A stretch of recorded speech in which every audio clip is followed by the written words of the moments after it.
Good morning students.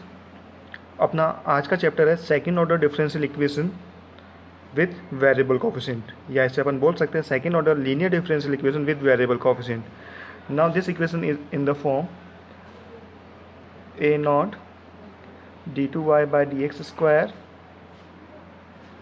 plus a1 dy by dx plus a2 y equals to q, where a naught, a1 and a2 are the function of x. Then it is called second order linear differential equation with variable coefficient.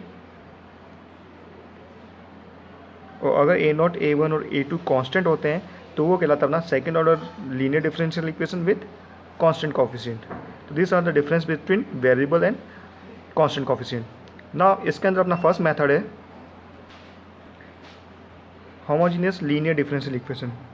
The a differential equation of the form x raise power n dny upon dxn plus a1 x raise power n minus 1 d raise power n minus 1 y upon dxn minus 1 plus an y equals to q, where a1, a2, an are constant and q is either a constant or function of x alone. Then it is called the homogeneous linear differential equation or Cauchy's linear differential equation. तो ये जो form है वो कहलाती है हमारी homogeneous linear differential equation. अपनी equation second order form में ही होगी, हायर ऑर्डर पे भी अपन सॉल्व कर सकते हैं। अगर सेकंड ऑर्डर की बात करें तो सेकंड ऑर्डर जो होमोजेनियस डिफरेंशियल इक्वेशन होगी वो इस फॉर्म में होगी।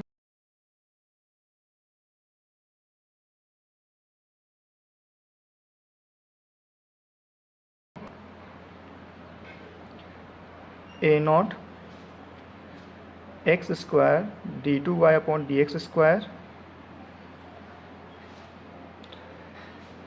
Plus a1 x dy by dx plus a2y equals to qx। q जो है राइट हैंड साइड या तो फंक्शन ऑफ x होगा या फिर कांस्टेंट होगा। ये कहलाती है अपनी सेकेंड ऑर्डर होमोजेनियस इक्वेशन। ना इस इक्वेशन को सॉल्व करने के लिए हमें कुछ रिप्लेसमेंट लेने पड़ेंगे। तो सबसे पहले हमें पुट करना पड़ेगा put x equals to e rays power z और z equals to log x। जैसे हम ये रिप्लेस करेंगे तो x d by d x जो है वो आपका रिप्लेस हो जाएगा कैपिटल D से, और x square d two by d x square जो है वो आपका रिप्लेस हो जाएगा d इंटू डी माइनस 1 से। यहाँ d जो डिनोट कर रहा है वो किसको डिनोट कर रहा है, d बाय डी जेड को। तो यहाँ जो इंडिपेंडेंट वेरिएबल है x, इस रिप्लेसमेंट के बाद वो इंडिपेंडेंट वेरिएबल x z से रिप्लेस हो गया है, और जो ये d है वो d बाय डी जेड को डिनोट करेगा। तो आपकी जो ये इक्वेशन है वो किस में चेंज हो जाएगी, second order differential equation with constant coefficient, जो CF एंड PI मेथड से हम सॉल्व कर सकते हैं। अगर थर्ड ऑर्डर डेरिवेटिव भी होती है अगर इसमें,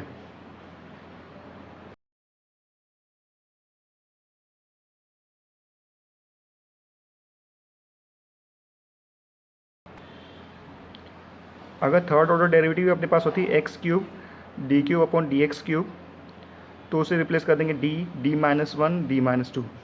तो वैसे तो अपने कॉस्ट में सेकेंड ऑर्डर तक की है, तो इससे हायर ऑर्डर नहीं आएंगे चांस, पर आ भी जाता है तो अपन इस तरह से उसको सिंप्लीफाई कर लेंगे, ईजिली सॉल्व हो जाएगा, क्योंकि इसके बाद वो CF एंड PI मेथड से ही सॉल्व करेंगे हम। ना इसे अपन एक न्यूमेरिकल से एक्सप्लेन कर लेते हैं। क्वेश्चन नंबर फर्स्ट ना, हमारा क्वेश्चन नंबर फर्स्ट है solve the differential equation x square d two y by d x square plus x d y by d x minus 4y equals to x square. ना ये homogeneous form है क्योंकि जिस order की derivative उसी order का algebraic function या x square multiply में है। D y by d x के साथ आपका x मल्टीपल में आ रहा है, d two y d x square के साथ एक्स स्क्वायर आपका मल्टीपल में आ रहा है, और अगर d cube y upon d x cube third order derivative होती तो उसके साथ एक्स क्यूब मल्टीपल में होता। ना इसको सॉल्व करने के लिए हमें रिप्लेसमेंट क्या लेना है, put x equals to e rays power z और z equals to log x। हमें क्या पुट करना है, x equals to e rays power z and z equals to log x। जहाँ पर भी x d by d x होगा वो आपका रिप्लेस हो जाएगा कैपिटल D से, और x square d two upon d x square को रिप्लेस करना है डी माइनस 1 से। यहाँ जो कैपिटल D है आपका डिनोट कर रहा है d बाय डी जेड को। रिप्लेसमेंट दो आप इसे, तो आपकी इक्वेशन हो जाएगी x square d two upon d x square को रिप्लेस कर दिया d into d minus 1 plus x D by d x को रिप्लेस कर दिया डी से, माइनस 4 वाई सभी से कॉमन आ गया, एक्स स्क्वायर, एक्स की वैल्यू क्या है ई रेस्ट पावर जेड, तो ई रेस्ट पावर जेड का होल स्क्वायर हो गया, यानी ई रेस्ट पावर 2z। क्या हो गया ये आपका ई रेस्ट पावर 2z। इसको सिंप्लीफाई कर लो तो ये इक्वेशन आपकी हो जाएगी d square minus d plus d minus 4 y equals to e raised power 2z, minus d से प्लस डी कैंसिल आउट हो गया, तो d square minus 4y equals to e raised power 2z। And this is the linear differential equation जो CFN PI method से अपन solve करेंगे। किसमें हो गया ये अपना second order linear differential equation with constant coefficient, जिसके लिए सॉल्यूशन के लिए हमें CFN PI कैलकुलेट करना पड़ेगा। ना CF के लिए सबसे पहले हमें क्या निकालना पड़ेगा ऑक्सिलरी इक्वेशन। ऑक्सिलरी इक्वेशन आपकी हो जाएगी m square minus 4 equals to 0, d को m से रिप्लेस किया है, m square minus 4 equals to 0, तो यहाँ से m की वैल्यू आपकी आ रही है m equals to plus minus 2, real and different root, तो आपका CF हो जाएगा C1 e raise to the power mx होता है, पर यहाँ पे जो इंडिपेंडेंट वेरिएबल अपन ने z से रिप्लेस कर दिया तो x की जगह अब z आ जाएगा, C1 e raise power 2z plus C2 e raise power minus 2z, क्योंकि हमने रिप्लेसमेंट क्या दिया था x equals to e rays power z। Now e rays power z की वैल्यूज पुट कर दो, ई रेज़ पावर z की value क्या है x, तो ये आपका हो गया C1 x square plus C2 x raise power minus 2, या उसे हम लिख सकते हैं 1/x square. This is the complementary function. Now for PI 1/FD into q, FD की वैल्यू आपकी आ रही है डी स्क्वायर माइनस 4 और Q की वैल्यू ई rays power 2z। Case number first PI का D को रिप्लेस करना A से, यहाँ पे A की वैल्यू कितनी 2, अगर मैं D को 2 से रिप्लेस करता हूँ 4 माइनस 4 0 हो रहा है, तो इसमें से वो फैक्टर हमें सेपरेट करना है जो 0 दे रहा है, तो सेपरेट करो।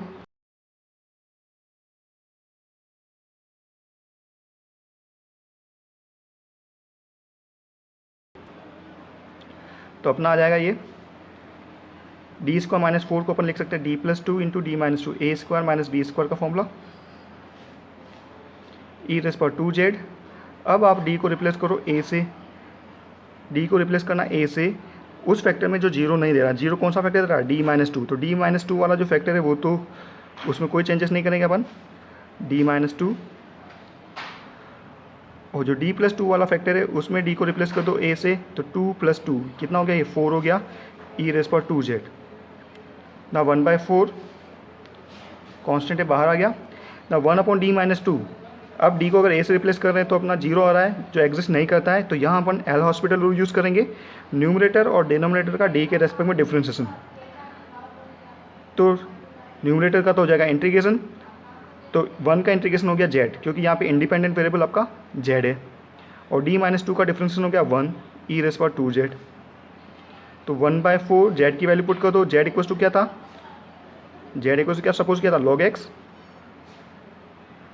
और ई रेज़ पावर z की वैल्यू थी x, तो ये आपका हो गया x square. Hence the required solution is y equals to CF plus PI, दोनों को ऐड कर दो,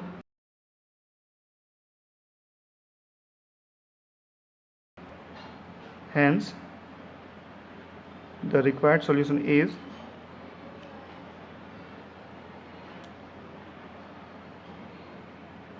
y equals to CF plus PI, दोनों वैल्यूज़ को ऐड कर दो, तो y इक्वल्स टू अपना आ गया C1 x square plus C2 1/x square plus 1/4 x square log x। This is the required solution. तो ये था अपना question number first. Now next numerical question number second. Now question number second, solve x square d2y by dx square plus 4x dy by dx plus 2y equals to e rays power x।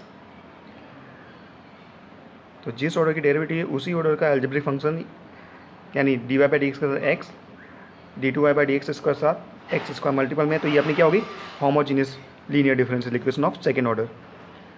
ना solution के लिए हमें इसको replacement करना पड़ेगा, put x equals to e rays power z और z equals to log x।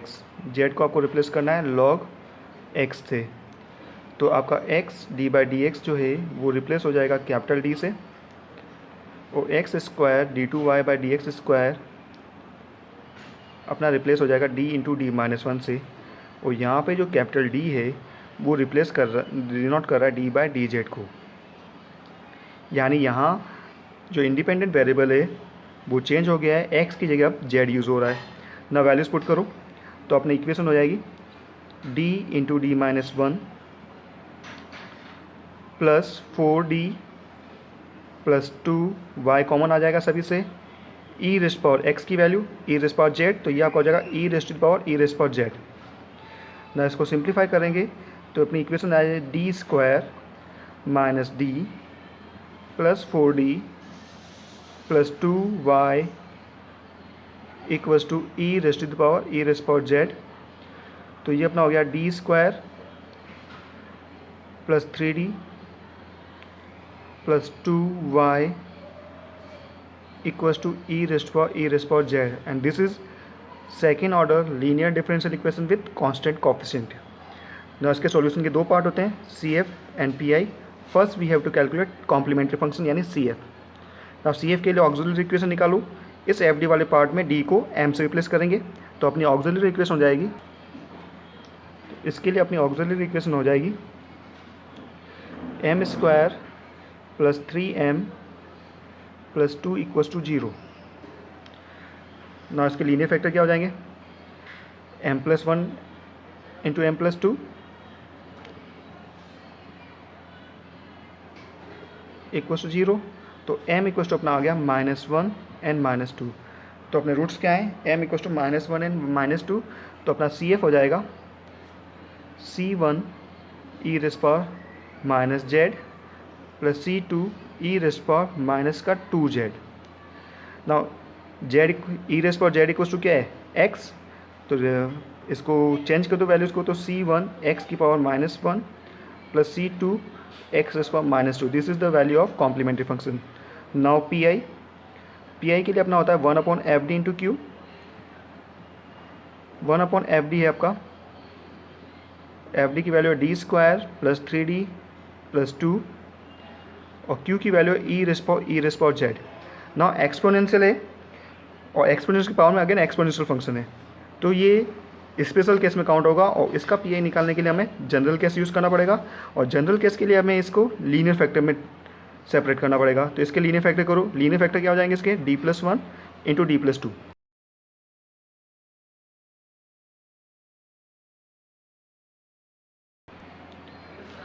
तो अपना लीनियर फैक्टर हो गया 1/d+1 into d+2 e raised power z। ना इन फैक्टर्स को पार्शियल फ्रैक्शन से सेपरेट कर दो, तो d+1 और d+2 को सेपरेट किया। ना कांस्टेंट आ रहा है, मतलब दोनों के बीच में माइनस आना चाहिए, दोनों के बीच में माइनस लगा दिया, सिंप्लीफाई किया, d+2 माइनस d+1, d से d कैंसर, 2 - 1 1, तो ये इसके पार्शियल फ्रैक्शन हो गए, multiply by e raised power z। Now separate कर दो 1/d-1 e raised power z minus 1/d-2, sorry plus 2 है, d+2 e raised power z। ना यहाँ अब हमें जनरल केस अप्लाई करना है, तो अपना जनरल केस होता है PI का 1/d minus alpha into q is equals to e raised power alpha z integration of e raised power minus alpha z q d z. तो यहाँ इन दोनों पे अपना जनरल केस ही अप्लाई होगा। तो सबसे पहले फर्स्ट फैक्टर से मल्टीप्लाई कंपेयर कर रहे हैं, तो d+1 को अगर d माइनस अल्फा से अपन ने कंपेयर किया तो अपना अल्फा इक्वल टू क्या आ जाएगा -1, तो ये आ जाएगा e raised power minus z integration of e raised power z into Q e raised power z d Z, minus second में d+2 से अगर कंपेयर किया तो अल्फा की वैल्यू -2 हो गई, तो ये आ गया e raised power -2z integration of e raised power 2z into e raised power z d z. Now integrate करने के लिए रिप्लेसमेंट क्या था, put e raised power z equals to t, तो e raised power z d z आपका हो जाएगा dt। Replacement दो, तो ये अपना हो जाएगा e raise power minus z integration of e raise power t और e raise power z d z आपका हो जाएगा d t minus e raise power minus two z integration of, यहाँ e raise power two z है, उसके दो part हो गए, एक तो ई रेस पावर जेड आ जाएगा और दूसरा e raise power z d z. E raise power z को तो अपन रिप्लेस कर देंगे टी से, ई रेस पावर जेड को ई रेस पावर टी से, और लास्ट में जो बचा है e raise power z d z वो आपका हो जाएगा डी टी। ना उसे इंटीग्रेट करो, e raise power minus z e raise power t का इंटीग्रेशन आपका हो गया ई रेस पावर टी, ठीक है, minus e raise power minus two z, यहाँ पे आपका बाय पार्ट इंटीग्रेशन का फॉर्मूला लग जाएगा। फर्स्ट फंक्शन कांस्टेंट यानी t constant, second e raise power t का integration minus differentiation of first function 1 और again e raise power t का इंटीग्रेशन करेंगे तो ई रेस पावर टी आ जाएगा। ना आपने रिप्लेसमेंट क्या दिया था, e raise power z equal to t, तो यहाँ पे रिप्लेसमेंट का तो e raise power minus z, ये आपका हो जाएगा e raise power z t की value minus e raise power minus two z e raise power z into e raise power e z minus e raise two power z. ना इसको simplify करोगे तो ये जो टर्म है e raise power z minus z into e raise power z, ये e raise power minus two z इससे multiply हुआ तो यहाँ से क्या बचा, e raise power minus z ही बच रहा है, e raise power z minus minus plus e raise power minus two z into e raise power z, ये प्लस का है और ये माइनस का कैंसिल आउट हो गया तो प्लस का ये बच रहा है। ना रिप्लेसमेंट क्या देना है, e raise power z equals to आपको देना है एक्स, तो ये तो हो गया एक्स की power minus two e raise power x, यानी 1/x square e raise power x, this is the value of p i. Now the required solution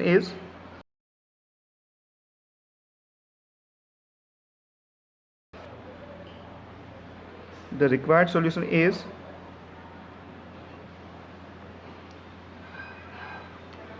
y equals to c f plus p i, दोनों part को add कर दो,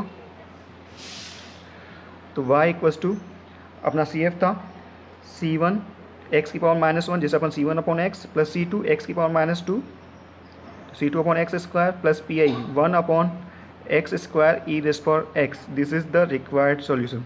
तो ये थे आज के अपने numerical homogeneous linear differential equation of second order, और रिमेनिंग न्यूमेरिकल इसी पे बेस अपन कल के लेक्चर में करेंगे। Thank you.